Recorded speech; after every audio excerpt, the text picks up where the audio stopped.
안녕하세요. 정신분석이들입니다. 컴버그의 대상관계 살펴보고 있는데 오늘은 투사입니다. 임상 사례 속에서 투사가 어떻게 작동하고 있는지 나타나고 있는지 그걸 한번 살펴보도록 하겠습니다. 자, 다음 주에는 투사적 동일시가 사례 속에서 어떻게 작동하고 나타나는지 살펴보고요. 그거 한번 비교 한번 해보도록 하겠습니다. 자, 오늘 임상 사례에 나오는 여자분의 신상 정보를 보면요. 20대 초반의 기혼 여성입니다. 히스테리 인격을 가지고 있습니다. 신경증적인 수준에서 이렇게 인격 구조가 만들어져 있다는 거죠. 그리고 이 여자 문제는 뭐냐면 남편과의 성관계에서 오르가즘을 느끼지 못하는 성적인 문제가 있습니다. 그리고 또 하나 이 여자는 사귈 수 없는 그런 남자들한테서 이렇게 어떤 성적인 환상이라든지 낭만적인 애착을 가지고 있습니다. 금지된 사랑을 원한다는 거죠. 오이디푸스의 문제가 있다는 얘기입니다. 자, 이 여자 정신분석하면서 어떻게 치유해 나가는지 투사가 어떻게 나타나고 있는지 한번 살펴보도록 하면요. 치료 초기에는요. 이 여자는 분석가를 향해서 투사가 막 나오기 시작합니다. 자, 이 분석가가 관능적이고 음란하다는 그런 환상을 갖고 다가옵니다. 이 여자가. 또 이 여자는 분석가가 성적인 만족을 얻기 위해서 자신에게 어떤 성적 감정을 자극할지도 모른다는 이런 환상을 표현하고 있습니다. 그리고 또 분석가가 사무실의 여직원들에게 특별히 어떤 유혹적인 태도를 보인다고 생각하면서 분석가에게 대해서 어떤 두려움을 가지기 시작합니다. 저 사람이 성적으로 나에게 자극할지도 모른다는 그런 두려움을 가지기 시작을 합니다. 자, 그녀는 분석가가 이상한 눈으로 자신을 바라봤고요. 카우치에 누워있는 동안에 그녀의 자기 옷 속에 그런 몸을 상상하고 있을 거라고 생각을 합니다. 자, 분석가한테 직접 물어본 건 없습니다. 자기 안에서 들어오는 생각과 환상들입니다. 분석가가 자기를 성적으로 유혹하고 자극한다는 그런 환상을 가지고 있습니다. 자, 이 여자 처음에는 이런 두려움에 대해서 말하기를 꺼리고 하지를 않았습니다. 근데 이제 분석가가 어떻게 하냐면 자, 그런 환상을 공개적으로 표현하게 되면 내가 너를 이렇게 거절할 거라는 그런 두려움 때문에 네가 그런 환상을 네 안에 있는 환상을 이렇게 말하지 않는다고 이렇게 해석을 하니까 그녀가 이제 그 여자의 불안이 조금 떨어졌지요. 서서히 이것에 관한 자료를 내놓기 시작을 합니다. 자기의 환상들을 카우치에 누워서 이제 이렇게 자연스럽게 표현해 나가기 시작하지요. 이렇게 분석가가 살펴보면요. 이 여자 실제로는 그렇게 그 여자의 태도가 유혹적이지 않았습니다. 뭔가 여자가 억제되어 있고 경직되어 있고 거의 어떤 비성적인 행동을 보였고요. 또 이렇게 비언어적인 의사소통에도 성적인 요소는 거의 담겨져 있지 않았습니다.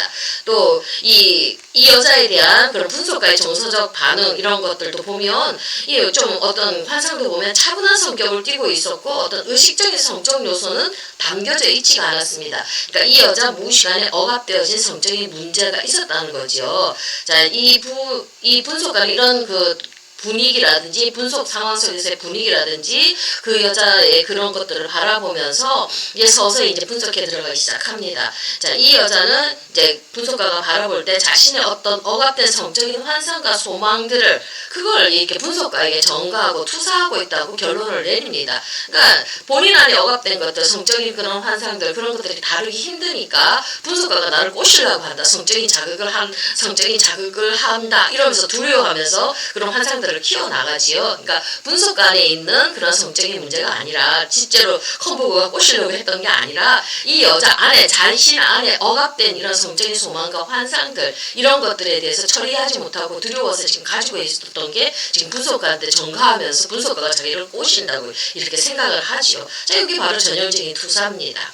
그러니까 신경증적인 전이를 전형적으로 보여주고 있죠. 이 사례는요. 그러니까 역적인 자료가 활성화되지 않은 상태에서 분석가 안에서 성적인 그런 것들이 막 올라오지는 않았거든요. 투사가 어떻게 작동하는지를 이렇게 보여주고 있는 사례입니다. 초반에는 이렇게 됐는데 분석가가 조심스럽게 다루어졌어요. 그러고 나서 이제 좀 신뢰가 쌓이면서 이제 중기로 넘어가지요. 1년쯤 되니까 이 여자의 반응이 현저하게 변했어요. 태도가 굉장히 변했어요. 이제 분석가가 자신에게 성적인 관심을 보이는 것에 대한 두려움이 없어졌어요. 이제는 없어지면서 이제는 조금 다른 데로 방향이 틀어집니다. 이제는 나이가 많은 남자들이 젊은 여자 남자들에게 성적인 관심을 갖는 거에 대한 혐오감을 막 표현하기 시작합니다. 이 여자가. 자, 그런데 이게 참 재밌지요. 이 여자는 이제 이런 나이 많고 응탕한 남자들에 대한 혐오가 이게 자신의 아버지에 대한 혐오와 비슷하다는 것을 통찰해내기 시작을 합니다. 그러니까 나이 많은 남자가 어떤 젊은 여자를 꼬시려고 성적인 반응을 보이고 자극을 보이는 것에 대한 혐오가 이렇게 나중에 이제 분석하는 과정에서 이게 자기 아버지에 대한 혐오, 이런 어떤 섹슈얼리티가 잘못되어진 거, 그런 것들을 통찰해내기 시작하지요. 자기 아버지에 대한 혐오라는 것을 이제 발견했습니다. 자, 또 환상 속에서 이 여자가 가졌던 낭만적인 금지된 사랑할 수 없는, 관계를 가질 수 없는 그런 사람에 대해서 이 여자가 이제 막 그거를 바라보거든요. 그런 사람들한테 대해서 막 애착을 가지거든요. 금지된 사랑에 대해서.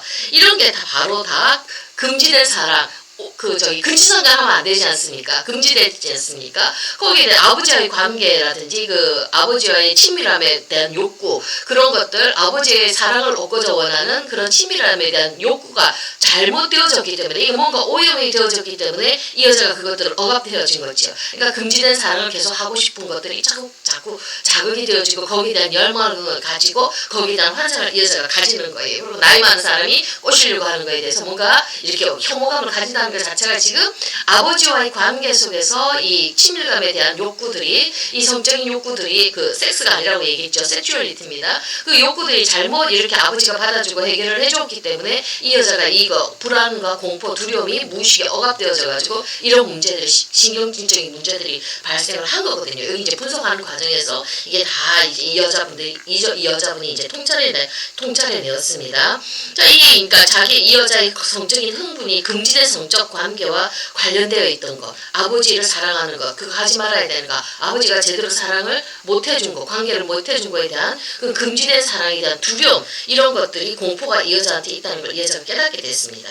자, 이 분석과의 관계 속에서 자신이 성적인 흥분을 방어하고 있다는 것을 서서히 인식하게 되었어요. 그러니까 그 분석가가 성적으로 유혹하는 게 아니라 자기 안에 이런 것들, 어떤 성적인 흥분을 지가 억압하고 있고 두려워하고 있고 방어하고 있다는 것을, 성적인 문제가 있다는 게 이 여자가 서서히 깨닫게 되겠습니다.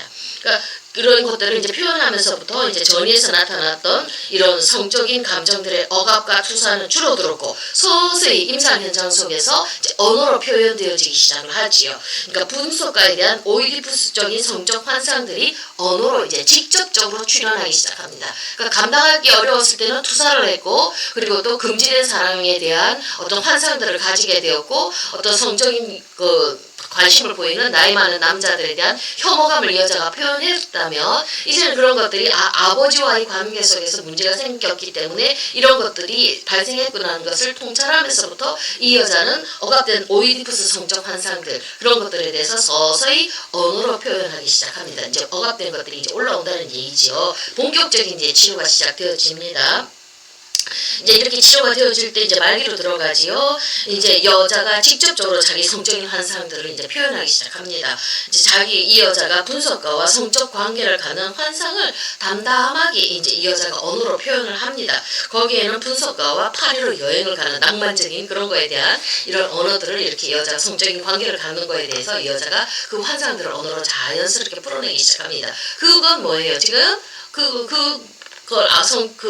분석과 이렇게 성적인 관계를 맺고 싶다는 거는 아빠와 친밀함, 아빠의 사랑, 아빠와 친밀함을 나누고 싶은 그 섹슈얼리티가 지금 하고 싶다는 거, 그거를 이 여자가 지금 소망을 표현하는 거거든요. 그게 이제 성적인 관계를 맺는 걸로 이렇게 표현이 되어지는 거거든요. 자, 근데 이때 이제 이 여자가 이렇게 해서 자기 안에 있는 억압된 이 소망을, 옛날에 아버지는 잘 안 받아줬잖아요. 그러니까 이 여자가 이제 두려움과 수치심으로 이렇게 억압되어졌었는데, 이제 분석가는 이걸 잘 받아줍니다. 이 여자의 이런 것들을 잘 담아내주니까, 담아내주면서 분석가도 자신 안에 뭔가가 일어나는 것을 봅니다. 내면에 뭔가 감정이 올라오는 걸 또 분석가가 봅니다. 분석가는 자신이 그녀와 성적인 관계를 즐길 것이라는 그 환상들이 분석가한테도 올라옵니다. 그리고 그 여자에게 성적 반응을 자기도 모르게 보이고 있다는 것을 통찰해내기 시작합니다. 자, 분석가는 그러면서 그 여자의 특별함과 매력을 최대한으로 언어로 인정을 해주면서 그 여자에게 선물을 제공해 줍니다. 자, 그건 뭐냐면 이 여자가 그토록 아빠를 통해서 받고 싶었던 자기 존재에 대한 인정, 매력이 있다는 거. 난 아주 참 좋은 여자아이라는 거. 그 특별함과 매력을 인정받고 싶고 친밀함을 나누고 싶고 아빠로부터는 못 얻었잖아요. 이걸 분석가가 해주기 시작을 합니다. 자, 이렇게 해서 분석가의 이런 반응은요. 그 여자의 소망, 그러니까 유혹적인 오이디푸스적 아버지를 향한 소망에 대해서 보상적인 거지요. 이거를 해주니까 치료가 되는 거죠. 이 여자한테서는. 자, 이러면서 이제 그때 그 여자는 아버지는 그 여자의 아버지는 이걸 잘못해줬거든요. 근데 이렇게 조금 이제 분석가가 그 여자의 소망을 상보적으로 이렇게 상보적인 소망을 소망에 대해서 이렇게 상보적인 걸로 이렇게 해주니까 이 여자의 그 상처난 것들 어렸을 때 받지 못했던 자기 존재감을 인정받는 것들이 이제 서서히 회복이 되어지지 않습니까? 근데 이 여자가 갑자기 이 자신의 성적 반응 감정에 분석가가 반응하지 않았다고 막 화를 내기 시작을 합니다. 그리고 내가 그 분석가가 그 여자를 놀리고 모욕했다고 막 느끼기 시작을 합니다. 또다시 뭔가 문제가 올라왔어요. 자, 이게 또 다른 깊은 성찰로 이끌어갑니다. 자, 이건 그 여자가 경험했던 아버지와의 관계 속에서 그 여자가 경험했던 상처난 부분들이 확 올라오는 거거든요. 이 아빠는 짓궂게 자기 필요에 따라서 딸을 유혹하고요. 그리고 자기가 필요 없으면 딸을 막 거절했거든요. 자기 감정에 따라 유혹적이었고 거절하는 이런 제대로 딸아이를 인격적으로 반응해주지 못했던 아버지였거든요. 거기에 대한 분노를 탐색하도록 이끌었던 거예요. 이 분노, 아버지, 유혹적인 아버지, 자기의 그 친밀함에 대한 소망을 이렇게 잘못된 방법으로 반응해줬던 아버지에 대한 분노가 담겨져 있고 그렇게 대접하는 아버지 거절할까 싶어서 겪어야 했던 그 여자의 두려움들, 그 다음에 그 여자의 그런 수치심들 이런 것들이 그 안에 다 담겨져 있었거든요. 이것 때문에 이 두려움과 공포, 아빠가 나를 버릴 것 같은 그런 두려움과 공포 이런 것들이 이제 이 여자의 무의식안에 담겨져 있으니까 성적인 관계, 친밀함을 갖는 그런 관계에 대해서 이 여자는 두렵지요. 그러니까 남자하고 관계 맺는 거, 친밀함에 갖는 거에 대한 공포가 있으니까 성적으로 오르가즘을 느낄 수가 없지요. 남편하고 관계를 잘못 맺고 금지된 사랑에 대한 목마름만 가지고 거기에 대해서만 애착을 가지고 있는 거죠. 고착이 되어졌던 거죠. 진정한 그런 그 상대방을 원하는 남자를 사랑할 수 있는 그런 대상관계를 할 수 있는 능력으로까지 이 여자가 발달을 하지를 못했죠. 그러니까 이 억압된 투사되어서 나오는 이 문제가 뭔지를 보면서 이 여자 내면에 깊이 담겨져 있는 아버지와의 갈등의 문제, 상처를 풀어내면서 이 여자가 제대로 된 삶을 살 수 있도록 이렇게 치료해 주는 거. 가장 가벼운 신경증 수준에서 겪고 있는 문제를 이 투사를 잘 해결함으로써 이렇게 정신분석 치료 과정이 이루어지는 것을 우리 컨버거 선생님이 보여줬거든요. 네, 요 다음에는 이제 다음 시간에 거는 좀 투사적 동일시는 좀 정신증적인 수준, 경계선 수준에서 인격 조직들이 많이 가지고 있기 때문에 문제가 조금 심각하고 복잡하고 정신사납죠. 그 부분에 대한 건 다음 주에 한번 같이 한번 나눠보도록 하겠습니다. 감사합니다.